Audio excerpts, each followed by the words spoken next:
Sa mga oras na ito, dako muna tayo sa Palasyo ng Malacanang para sa mga mahalagang balita doon. Nakatutok doon ang aming kasamang si Elena Luna, live. Maraming salamat, Kirby. Tumugon ang palasyo sa sinasabi ng bayan muna na nagkaroon ng impoundment si Pangulong Aquino sa DAP.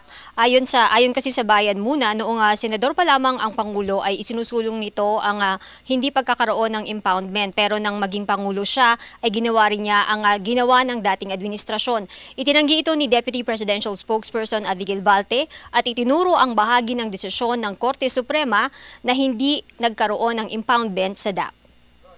I would obviously like to disagree. I'm just going through, I had the occasion to go through the main decision of the Supreme Court in the Belhica case. And the Supreme Court itself says that, if I may quote, withdrawal of unobligated allotments and retention of appropriated funds cannot be considered as impoundment. It goes on to explain the definition of impoundment. So, Supreme Court itself said that DAP is not a form of impoundment. Kanina rin sa briefing ay ipinaalala ng palasyo na ang araw na ito ay sa araw na ito ay pinagdiriwang ang Republic Day. Ibinahagi ni Yusek Balte ang kahalagahan ng Republic Day at sinabi niya na makikita ang mga detalye nito sa website ng Official Gazette. Today, we celebrate 68 years since the restoration of our nation's independence, making our country's return to becoming a full member of the wider family of nations. As President Aquino has always reminded us, it has been the task of every subsequent generation since our liberation from foreign occupation to this day to turn the political reality of independence into a living dream, into a living reality for every Filipino family, to work hand in hand in ending the vicious cycle of poverty and injustice, and in turn, usher in an era of hope, opportunity, and shared advancement.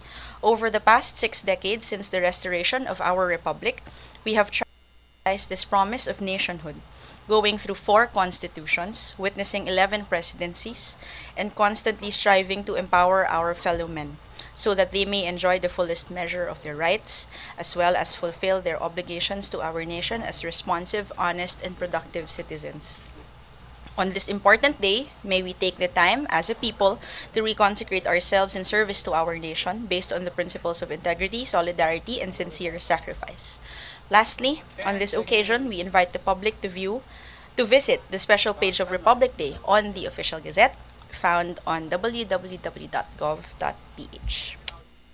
Samantala, Kirby, sa schedule naman ni Pangulong Aquino ngayong araw, meron siyang 3 meeting. Nagsimula ito kaninang alas 10 ng umaga kasama si Executive Secretary Paquito Ochoa Jr. at Cabinet Secretary Jose Rene Almendras. Alauna naman ng hapon, nagsimula ang meeting niya kasama muli si E.S. Ochoa, pati na rin ang Chief Presidential Legal Counsel at ang Presidential Management Staff. Sa ng hapon ay magsisimula ang kanyang meeting kasama ang kanyang mga speechwriters. At yan ang ating balita mula dito sa Malacanang sa tulong ng RTVM. Ako si Elena Luna para sa Telebisyon ng Bayan. Maraming salamat sa iyo, Elena.